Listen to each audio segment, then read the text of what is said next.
All right, let's jump right in. We're about to unpack a mystery. It all starts around the year 2012. You see, it wasn't a war, it wasn't a famine, but something fundamental shifted for an entire generation almost overnight. So, what on earth happened in 2012? And here's the really weird part. This wasn't just in one city or one country. No, this was a global phenomenon. It happened everywhere, all at once. Across totally different cultures, the exact same, really alarming pattern started to emerge. First up, anxiety. All of a sudden, rates of anxiety among teenagers just skyrocketed. I'm not talking about a slow, gradual increase here. This was a sharp, steep, impossible-to-ignore spike. And it didn't stop there.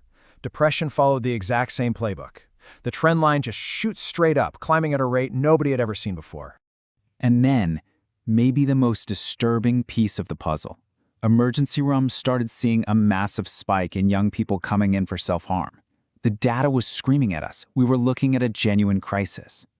So, what was the trigger? What caused all of this? Well, this timeline right here is the smoking gun. 2012. That's the tipping point. That was the exact year that smartphone ownership crossed the 50% mark for American teenagers. This is no coincidence. This is where our story really begins. Now, to really get why this was so explosive, we have to look at the brain this new technology was introduced to. You see, social media didn't just show up to any old party. It arrived at the exact moment the teenage brain was at its most structurally vulnerable. Think of your prefrontal cortex as the CEO of your brain. It's the boss, right? The part in charge of impulse control, long-term planning, basically stopping you from doing dumb stuff. But here's the catch. In your teenage years, that CEO is still in training. The office is, well, it's still under construction. And we basically handed this incredibly powerful, highly addictive technology to a brain without a fully developed manager at the helm. You know, the teenage brain is hardwired to be super sensitive to social signals, to what other people think. For thousands of years, that was a feature, not a bug. It helped you fit into your small tribe and survive. But social media took that ancient survival instinct and put it on steroids, scaling it up to billions of people and turning it into a source of chronic, non-stop stress. And this is the engine that drives the whole thing. It's called social comparison theory. It sounds academic, but it's something we all do, all the time, without even thinking about it. We are constantly measuring ourselves against other people to figure out where we fit in. Think about it this way. For nearly all of human history, your comparison group was your village. Maybe 30, 40 people. A realistic, manageable sample size. But social media didn't just expand the village, it bulldozed it. And it replaced it with an endless, perfectly curated highlight reel from millions of people, all of whom seem richer, happier, and more beautiful. Our ancient brains were simply not built for that kind of onslaught. Okay, so that's the why.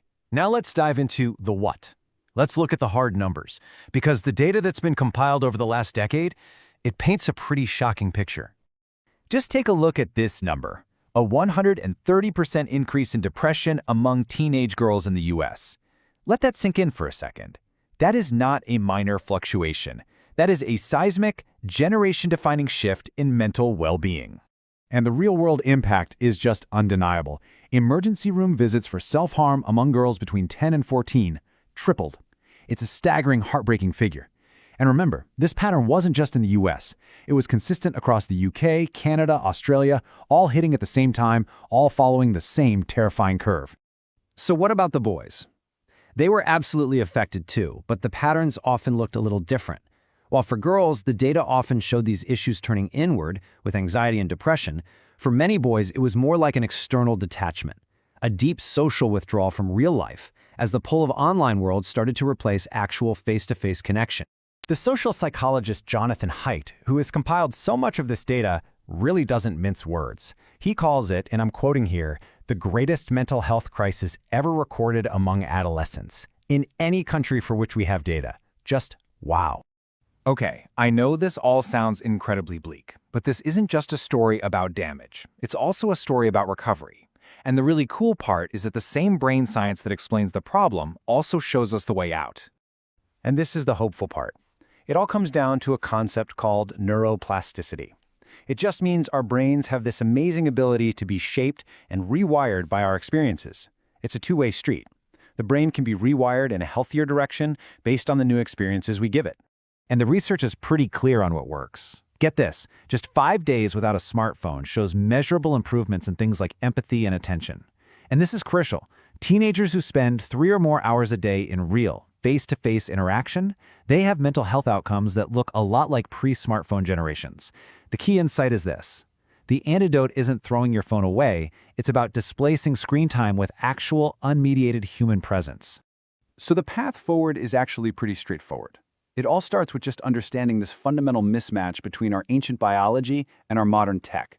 From there, it's about making a conscious choice to displace that screen time, to re-engage with the world and the people that are right there in front of you. Ultimately, this isn't a story about evil technology or a flawed generation. The real core takeaway from all of this is the gap. There's a massive gap between the speed of engineering and the speed of biology. Your phone has changed dramatically in just 15 years. The human brain hasn't had a major update in about 200,000. And all of this leaves us with a critical, urgent question for our future. We have built these incredibly powerful tools. The challenge now is to learn how to live with them without breaking ourselves. Can we close the gap between how fast we build our world and how slowly we're learning to understand what it's doing to us?